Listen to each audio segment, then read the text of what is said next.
هذا بالحساني يعقوب رحلوه اليوم من ألمانيا، وباينه باللي ساوموا في الملف تاعو باش قبلت ألمانيا ترحلو، ما قبلتش اللجوء تاعو. رحلوه سلموه للجزائر. الإشكال ماشي هنا خاوتي، الإشكال وين راهو؟ إشكال أنه هذا المصغر هذا في العشرينات من عمره كان منتحل صفة جنرال في المخابرات الجزائرية. عنده تسجيلات راهي منشوره في اليوتيوب، وتلقاوها ثاني في الفيسبوك، تلقاوها كاع في لي بلاتفورم تاع لي ريزو سوسيو. تسمعوا كيفاش يهضر مع الاداره المدنيه، ولات وزراء، مدراء ولائيين، تشوفوا كيفاش يهضر معاهم.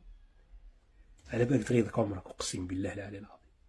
شفت كي يكون الحكم الواحد عنده رونجانس في راسو، وكاع الادارات يخافوا منه، وكاع المسؤولين يخافوا منه. شفت البلاد كيفاش تولي. شوف المأساة اللي راهي عايشتها الجزائر بسبب حكم الجنرالات، والدليل أنه هذا الشاب هذا كان منتحل صفة جنرال.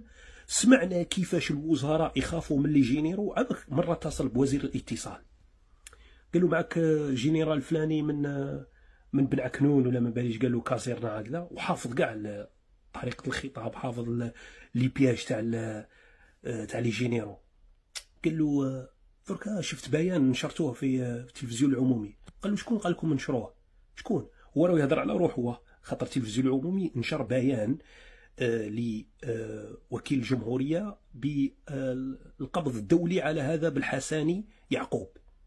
فهو عيط، هو بالحساني يعقوب عيط بصفته جنرال لوزير الاتصال اون بيرسون، قال له روح درك احذف البيان هذاك، رانا نخدموا في سريه تامه، وانتم راكم ديروا في البلبله، ومنه ما لازمش تنشروا البيان هذا الا باوامر من بن عكنون ومن المخابرات ومن مش عارف واش. حاك ولا يترعد يعني مادام سيرجع عطيوني. الو اعطيني الوزير ميديت، ما اعطيني كيف نو ايه اعطيوني مادام سيرجع عطيوني. الو السلام عليكم. واش رايك؟ السلام. لاباس؟ لاباس الحمد لله. لا انت في هذوك كيفاش ينزلوا بيان كاذب لا اساس له من الصحه. واش داروا لي انت بي؟ راهم قال لك حكموا على هذا في الاسكرو بالحسن يعقوب والقبرصيه والتعاون وكذا، وحنا ما تعاوننا مع حتى واحد. حنا راه عندنا لي سيرفيس تاعنا راهم في الخارج يحوسوا عليه، مازال ما لقاوش عليه القبض. ما راهم قالوا راهم تعاونوا ولقاو القبض في طائره خاصه وحراسه المشدده وكذا وجو سي با كوا. واش هذا المشهد وصلوا هذا في الوزير؟ من جابوا الخبر هذا؟ كيف منين جابوا؟ راه في فريم تي في ونقلوها للقنوات الرسميه. شوف هذه شوف جوستومون باسكو لا حنا غير كيما كملنا من قبل كنا اجتماع الحكومه اليوم نهار كامل. على بالي كنت على بالي، كان خبرني في البارح نهضر مع الوزير الاول، كان قال لي ودي غدوه عندنا اجتماع الحكومه اذا كنت راح نزوروا اليوم فينالمون قال لي الغيها احسن من الغد. ما جيناش. واش شفتوا انت الفيديو ولا ما شفتوش؟ كون عيط لهم. لا شفت مكتوبه من تحت هام غير دخلت التلفزيون من تحت مكتوب. واش مكتوب؟ دوكا من حوا ذلك القبض على واحد في عمره 22 سنه. اقعد معايا من فضلك، اقعد معايا اولي نعيط للسوفرانتي يطلب لي استفسار، قول له واش كانوا بلغني. اقعد معايا اولي. داكور. الو. ذاك الوزير راح ثمثم داير تكذيب وسحب البيان. طفل صغير في العشرينات يتلاعب بدوله كومبلي. هذه فقط بركنا كاين شي ناس يقول لك احنا اقوى اعظم واقوى دوله في العالم، ولا مش عارف في افريقيا، ولا طفل صغير في العشرينات دارهم تحريشه. كاع الاداره المدنيه دارها تحريشه كومبلي. كان يدير صفقات كيفاش مشاريع وهكذا مناصب، ومنا يعين قال واش خصك منصب في الشركه الفلانيه، في الاداره الفلانيه، خصك مشروع في البلديه الفلانيه، في الولايه الفلانيه.